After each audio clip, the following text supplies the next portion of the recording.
pernyataan daripada Ibu Menteri Tenaga Kerja yang menyatakan bahwa minta perusahaan dan pekerja patuhi PKM darurat.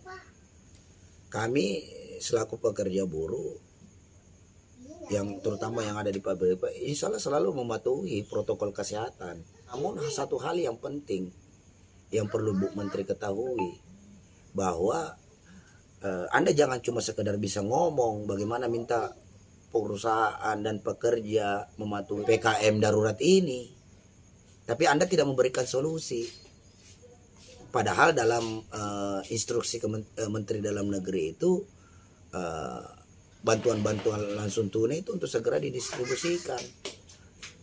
Jadi pekerja itu juga butuh BLT, butuh bantuan, karena upahnya 2 tahun terakhir ini gara-gara COVID-19 ini itu carut marut, ditambah lagi undang-undang Omnibus Law yang semakin menunjukkan sikap pemerintah yang tidak menginginkan upah layak berlaku di negara kita. Bagaimana buruh mau sejahtera sementara ketika mereka terkena pandemi COVID-19 semua dilakukan secara mandiri, pakai uang sendiri, urus diri sendiri, ya kan? Banyak, mungkin ada beberapa perusahaan yang mengcover semua biaya-biaya kesehatan terkait masalah kepada pekerjanya yang terkena pandemi COVID-19. Namun lebih banyak perusahaan yang mengabaikan hal itu, justru membebankan segala sesuatunya kepada pekerja. Nah di sisi lain upah semakin tidak jelas hari ini, 2 tahun terakhir ini tidak ada kenaikan, inflasi juga semakin tinggi, bahkan kebutuhan bahan pokok juga tidak pernah stabil, karena semakin mahal. Nah ini yang menjadi problem bagi kaum buruh itu sendiri juga.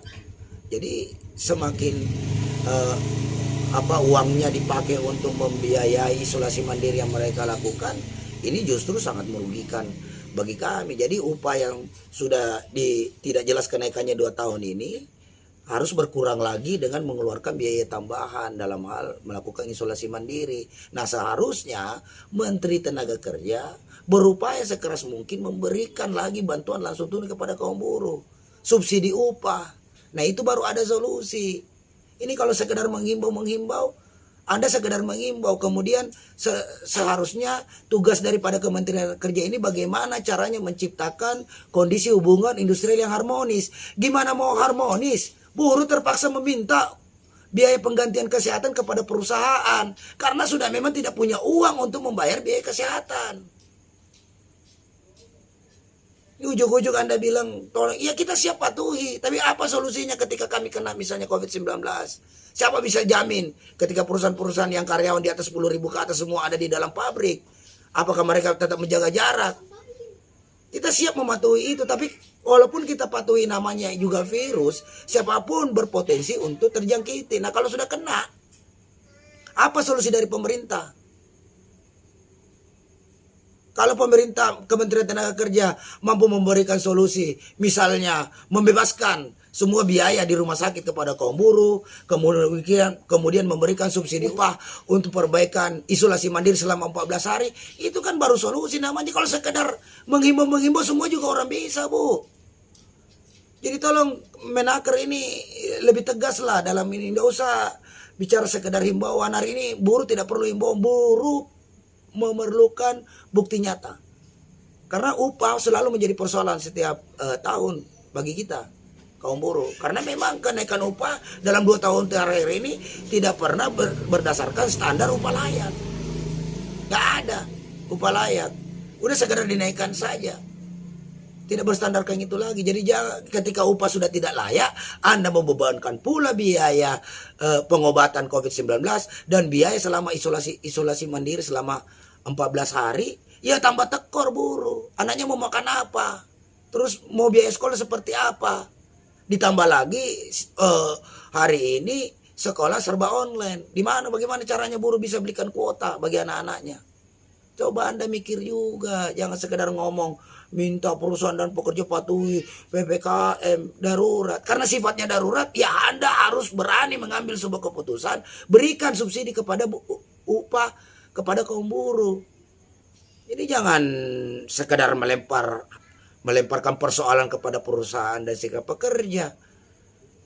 Ya kan, Anda harusnya bisa menjadi wasit yang baik, mampu memberikan terobosan-terobosan penyelesaian terhadap apalagi ini hubungan industrial di masa pandemi-pandemi ini. Sehingga perusahaan-perusahaan yang memang tidak punya uang untuk membayar ini semua tidak terbebani, juga kepada buruh yang upahnya tidak layak ini. Ditambah lagi justru Anda ingin memberlakukan tahun pemagangan tahun 2021 ini. Udah dimulai dan itu sudah mulai marak. Itu kan cuma dibayar sebesar 80% dari UMK atau UMSK yang berlaku. Padahal pekerjaan mereka sama dengan pekerja-pekerja pabrik lainnya. Ini sebuah diskriminasi juga.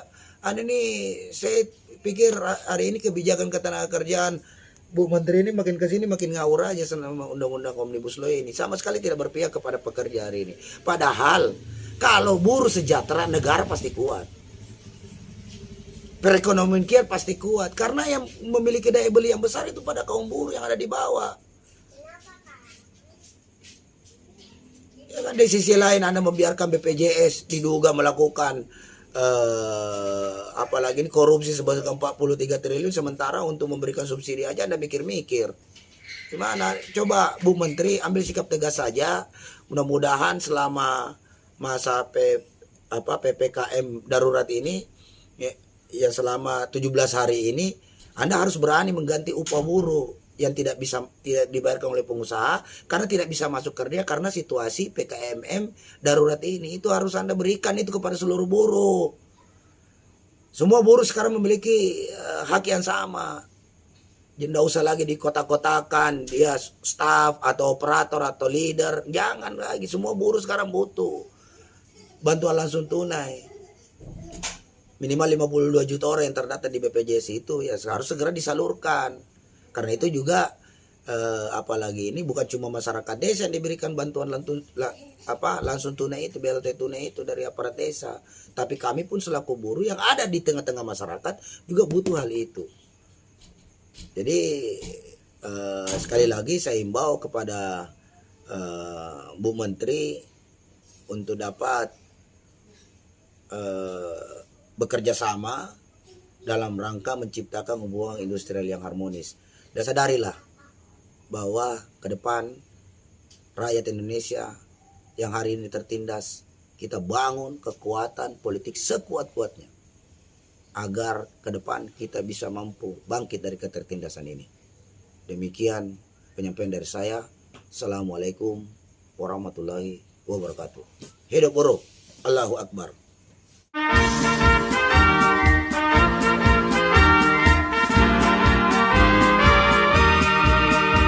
Persaudaraan pekerja Muslim Indonesia menggalang perjuangan pekerja profesional, berani, jujur dan amanah demi kepentingan kita bersama.